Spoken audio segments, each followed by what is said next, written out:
咁我哋而家咧就一齊嚟睇埋個案分析2嘅 Yanny Lau 同學啦。咁佢咧就希望入讀醫療或者科學相關嘅科目。咁我哋而家咧就逐個睇下啦。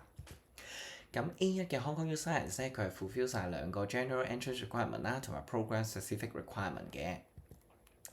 咁但係咧，我哋根據佢 Ambition Formula 英文再加1.5乘數學，1.5乘 Best Science Subject。咁咧，我哋會見到 Yanny Lau 同學咧係有一個 Science Subject 就係 Physics 啦，咁所以嗰度乘咗1.5。另外咧，仲有兩個 Best Two Subject 嘅，咁但係嗰兩個 Best Two Subject 咧，只要係 Phy Chem Bio 或者 M1-2 咧，都會有乘1.5。咁好可惜咧，佢只係得 Physics 一科同埋數學咧係有額外加成，咁其他嘅科目咧都冇 weighting 嘅。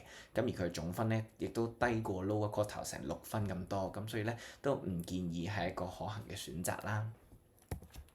咁至於 A2 嘅 PolyU Nursing 咧，佢都 fulfill 晒呢兩個 requirement 嘅。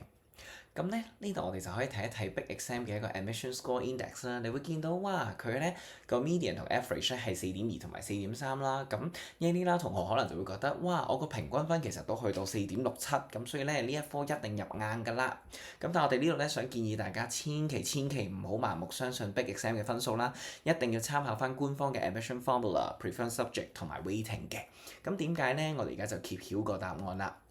咁咧，你會見到佢嘅 preferred subject 或者 weighting 咧係有中英數同埋同 bio 相關嘅科目嘅。咁 preferred subject 會乘10，其他嘅 category A subject 會乘7嘅。咁所以你會見到右邊嘅 admission formula 同埋 total score 咧，最後會計到佢嘅總分咧係207.5，甚至係低過個 lower quartile 213.5嘅。咁最主要原因咧就係因為 Yanny Lau 同學係冇 biology 啦，而其他科目都冇加成嘅，咁所以導致到佢嘅分數咧仍然係低過 lower quartile，咁所以都係一個好高風險嘅一個選擇嚟嘅。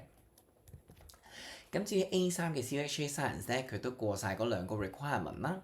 咁我哋會睇到佢 admission formula 同埋 weighting 咧，咁就會包括英文數學啦、M1-2、Phy Chem Bio、Econ 再加 ICT 同埋 Tech and Living 等嘅。咁但係你留意啦，佢最多只有3科可以有 weighting 嘅啫。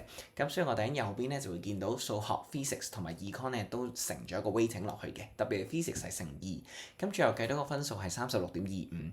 咁其實相比起上年呢一科嘅lower quartile 咧，其實都只係高咗0.25分嘅啫。咁所以結論咧都係有風險，但係都可以係一個選擇嚟嘅。咁我哋會見到咧，其實 Yanny Lau 同學嘅幾個選擇啦，A1 係唔可行，A2 咧好高風險，而 A3 咧就只係有風險，但係未嘗不可。咁但係咧睇嚟呢啲選擇都唔係幾好，咁所以咧就希望大家都可以幫佢揾一揾有冇其他更適合佢嘅選擇啦。